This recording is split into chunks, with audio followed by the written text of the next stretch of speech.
चतुर्भुज दास जी महाराज का ये पद, गोवर्धन वासी सांवरे तुम बिन रहो ना जाए, वैष्णवों का सबसे प्रिय पद है ये। हमारे ब्रज के उपासक एवं श्री ठाकुर जी के परम प्रेम करने वाले जो भी उपास्य जन हैं, उनको परम प्रिय लगता है ये पद, ये भाव। चतुर्भुज दास जी महाराज जो कभी गिरिराज जी को छोड़ करके कहीं जाते नहीं हैं, जिस प्रकार हमारा अभी 1 महीने का अखंड वास दत्त धाम में है,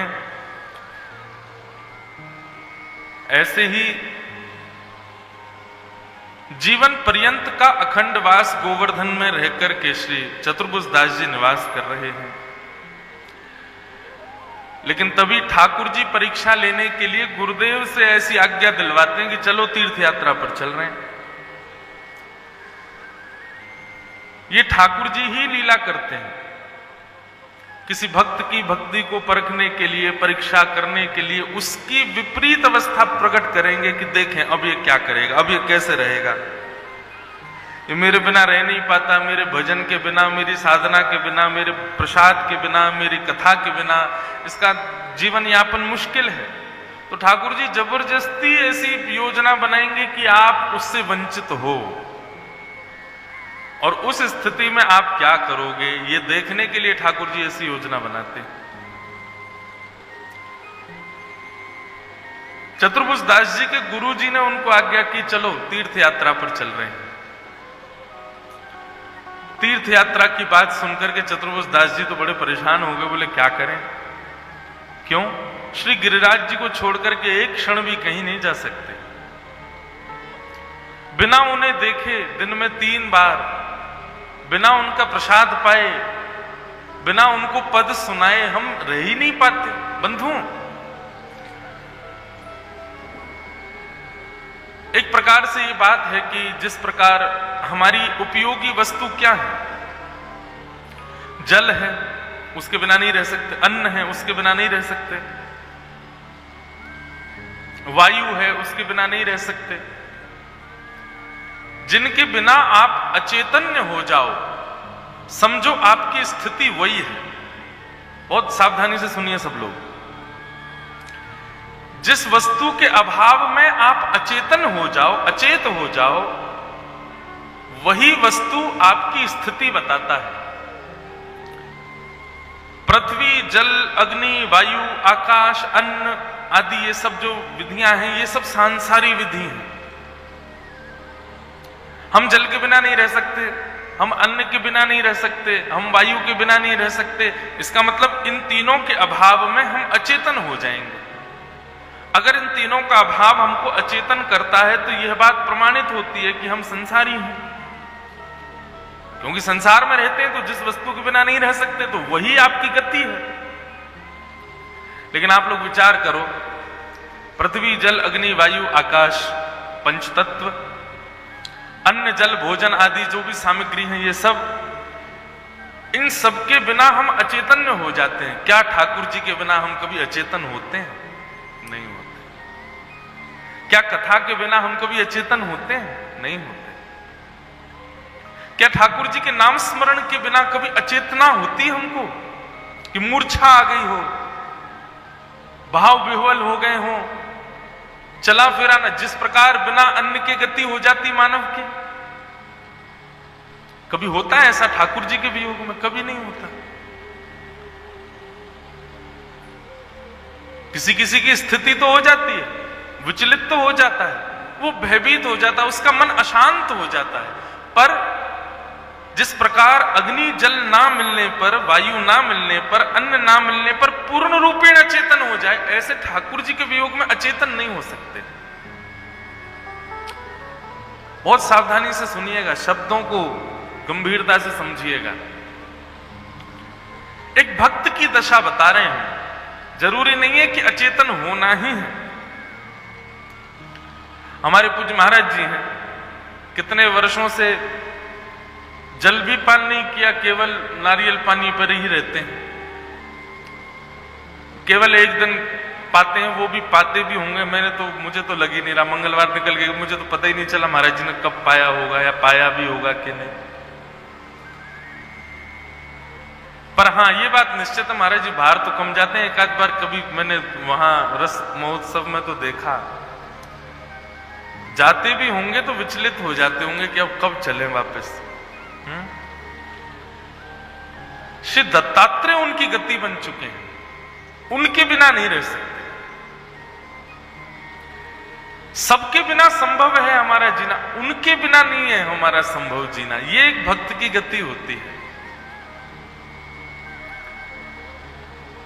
चतुर्वेद दास जी की स्थिति बता रही है, वे रात भर रोते रहे कि सुबह उठते, हे सूर्य नारायण तुम प्रकट मत होना, नहीं तो गुरुजी आज्ञा करेंगे तीर्थ यात्रा पर चलो, और मुझे गिरिराज जी से दूर नहीं जाना है।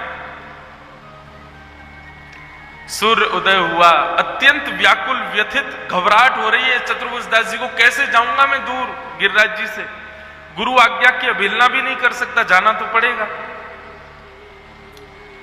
जैसे ही गुरुदेव बोले चलो चतुर्वेद दास तीर्थ यात्रा पर चलना है, तो जा तो रहे हैं पर मुड़ मुड़ के पीछे श्री गिरिराज जी को देख रहे हैं और बार बार प्रार्थना कर रहे हैं, मेरे संपूर्ण जीवन का योग, मेरे संपूर्ण जीवन का बल, मेरे संपूर्ण जीवन का भजन, सबका फल मुझे ये दे दो कि कैसे भी करके गुरु जी को रोक दो, गिरिराज जी की सीमाओं लांघ नहीं पाऊंगा मैं।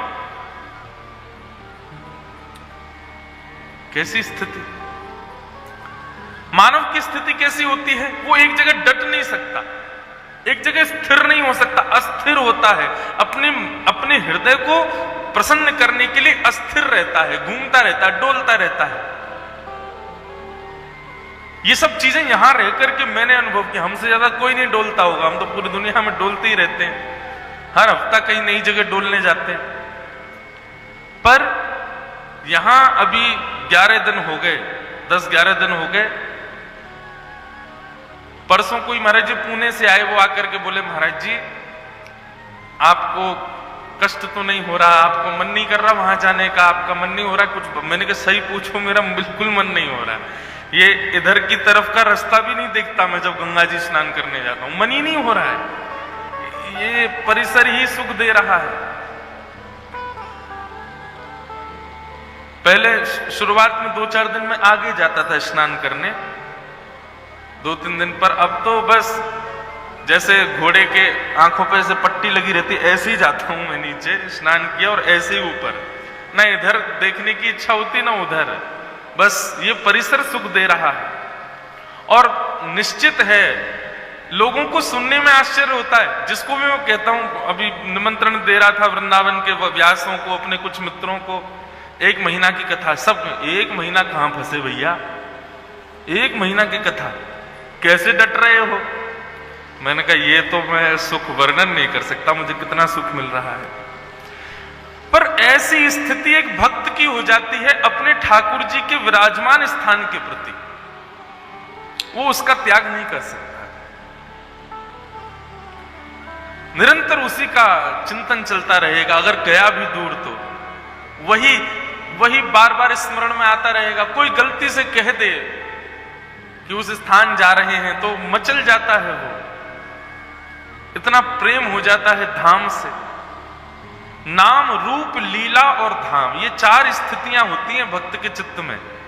एक तो प्रियतम का नाम सुनकर के आनंद आ जाए, उनकी लीला सुनकर के भाव विभोर हो जाए, उनका रूप देखने की लालसा सदैव बनी रहे और उनके धाम में बसने की इच्छा बनी रहे। ये 4 स्थिति वैष्णव के हृदय में होती हैं। चतुर्वेद दास जी बार बार पीछे मुड़कर के ठाकुर जी को देखते हैं, हाथ जोड़ के कहते हैं, बोले कुछ करो ना ठाकुर जी, इनको गुरु जी को रोको, मैं तो कह नहीं सकता। लेकिन ठाकुर जी भी कभी कभी बड़े निष्ठुर हो जाते हैं, कुछ नहीं बोले, जाओ। जब तक गिरिराज जी दिखते रहे तब तक थोड़ी शांति थी, थोड़ी दूर जाने पर जब गिरिराज जी दिखने बंद हो गए तुम्हारा श्वास फूलने लगी चतुर्वेद दास जी की। गिरिराज पर्वत का दर्शन हो रहा था तब तक भी ठीक था, जैसे पर्वत दिखना बंद हुआ, पैर रख कहीं रहे हैं, जा कहीं रहे हैं, गति बिगड़ने लगी चरणों की। अभी ध्वजा दिख रही थी गिरिराज जी की, तब तक भी प्राण रुके हुए थे, लेकिन जैसे थोड़ी दूरी जाने पर ध्वजा दिखनी भी बंद हो गई। चतुर्वेद दास जी को मूर्छा हो गई, मूर्छित होकर वहीं गिर गए। उठ ही नहीं पाए, उससे आगे जा ही नहीं पाए। जहां तक गिरिराज जी की सीमा का दर्शन नहीं वहां तक गए, उसके अतिरिक्त तो चरण रख ही नहीं पाए, वहीं मूर्छित होकर गिर गए। गुरुदेव ने पीछे देखा, चतुर्भुज दास जी मूर्छा में पड़े हैं, तुरंत कमंडल से जल लेकर के छिड़काव किया, होश में आए। क्या हुआ चतुर्भुज दास? उठते ही नेत्र खोलते ही क्या बोलते हैं? कितने दिन हुए जो गए बिन देखे। चतुर्भुज दास जी का पद है। अभी 5 मिनट पहले ही गिरिराज जी से मिलकर के आए हैं और 5 मिनट बाद ही चतुर्भुज दास जी जब बेहोश हो गए और बेहोश होकर जब चेतना में आई तो चेतना में आके क्या कहते हैं? कितने दिन हुए जो गए बिन देखे। ना जाने कितने दिन हो गए हैं मुझे उनको देखे बिना। गुरुजी बोले अभी अभी तो देख के आए हैं। बोले लेकिन गुरुदेव ये क्षण भर भी मुझे कल्प के समान लग रहे हैं। मैं आपसे स्पष्ट कह नहीं सकता हूं कि गुरुदेव तीर्थ यात्रा पर मत जाइए, आप मेरे गुरु हैं, आपकी आज्ञा की अवहेलना नहीं कर सकता मैं, पर मैं अपनी गति बताऊं, अगर आप मुझे एक पग भी बाहर ले गए मेरे प्राण निकल जाएंगे, मैं गिरिराज जी के बिना नहीं रह सकता। गुरुदेव के नेत्र सजल हो गए। वारे चतुर्भुज दास तेरी भक्ति, ऐसा अटल प्रेम ठाकुर जी के प्रति। मानव को जीवित रहने के लिए बहुत साधनों की इच्छा होती है, पर भक्त तो केवल अपने लाल जी से जीता है, तो अपने ठाकुर जी से जीता है। दौड़ करके आए, आकर के ठाकुर जी का मधुर स्वरूप गोवर्धन उसको अपने हृदय से लगा लिया और तब ये पद गाया, गोवर्धन वासी साबरे, गोवर्धन वासी साबरे। चतुर्भुज दास जी का जो वर्णन किया गया है वहां पर इस पद को गायन के राग के रूप में सोरठ राग बताया। अब हमको तो आता नहीं है सोरठ राग, हमारे भैया बैठे हैं वो सुनाएंगे। आपको ये पद देंगे अब सोरठ राग में, शाम को आप सुनाना। चतुर्भुज दास जी ने जो मूल राग में गाया वो सोरठ राग है। एक कीर्तनकार गाते तो हैं, गोवर्धन वासी सांवरे लाड, तुम बिन रयो न जाए। ये सोरठ ही हुआ, थोड़ा मिलता। अच्छा आप सुनाना पर शाम को। वो कहते हैं सोरठ में ऐसे गाया चतुर्भुज दास जी ने, पर हमने इसको माण में गाया ठाकुर जी के चरणों में। बहुत प्रिय पद है हमारे जी। इस पद की अगर अभी मैंने 2 पंक्ति गाई हैं, इसमें करीब 12-13 पंक्तियां हैं। पूरी व्याख्या करें तो 2-3 दिन की कथा तो इसी में ही हो जाएगी, इतना बड़ा पद है। महाराज जी तो हर बात में वो कहते हैं सुना दो, पूरा ही कर दो। करेंगे बिल्कुल। इस पद पे महाराज जी 2 दिन तो मैं कुछ कहूंगा, पूरा ये पद ही सुनाना है। सिद्धत्त भगवान को सुना के जाएंगे। महाराज जी को भी ये पद बहुत प्रिय है, तो निश्चित ही इस पद को पूरी व्याख्या इसकी करेंगे, क्योंकि ब्रज भाव है पूरा। 10वें स्कंद पूरा ही आ जाएगा इस पद में, तो 1-2 दिन बाद इसी पद पर ही व्याख्या 2 दिन की रखें। तो आइए अब आप आज के कथाक्रम में प्रवेश करते हैं। और कल के बताए हुए गुरु के कुछ उत्तर हमको प्राप्त हुए। हमने पहले ही कहा था बहुत कठिन है, आज सबको लगभग 7 नंबर ही मिले हैं। एक हैं बस उनको 8 या 9 मिले हैं, बाकी सबको 7 ही मिले हैं। और एक भैया ने तो इतना बढ़िया लिखा, अभी पढ़ के सुनाऊंगा मैं। मैं पहले ही कह रहा था कि अब गुरु थोड़े कठिन हैं। आज के गुरु फिर भी थोड़े सरल हैं, कल वाले इनसे भी कठिन हैं। तो क्योंकि अधिकतर सब लोगों ने सामान्य भाव लिखे, इसलिए मैं सबका पत्र नहीं पढ़ूंगा, कुछ विशेष हैं उन्हीं के ही पढ़ूंगा। एक भैया हैं उनको 10 में से 7 मिले हैं। फिर एक हैं, उन्होंने क्या उत्तर दिया है, अजगर का एक स्वभाव होता, पूरा नहीं मैंने बस अंडरलाइन किया है कि अजगर का एक स्वभाव होता है, वो काटता नहीं है, निगलता है।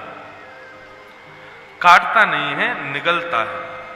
ठीक वैसे ही हम लोगों को जीवन में आने वाली हर परिस्थिति को लीन कर लेना चाहिए, उससे ज्यादा जूझो मत। काटने का मतलब है हम रोटी से जूझते हैं, हम चावल से जूझते हैं, हम पापड़ से जूझते हैं, जूझना होता है। पर रसीली वस्तु जो होती है, जैसे आमरस हो, जैसे कोई पेय पदार्थ हो, उससे हम जूझते नहीं हैं, उसको निगल जाते हैं।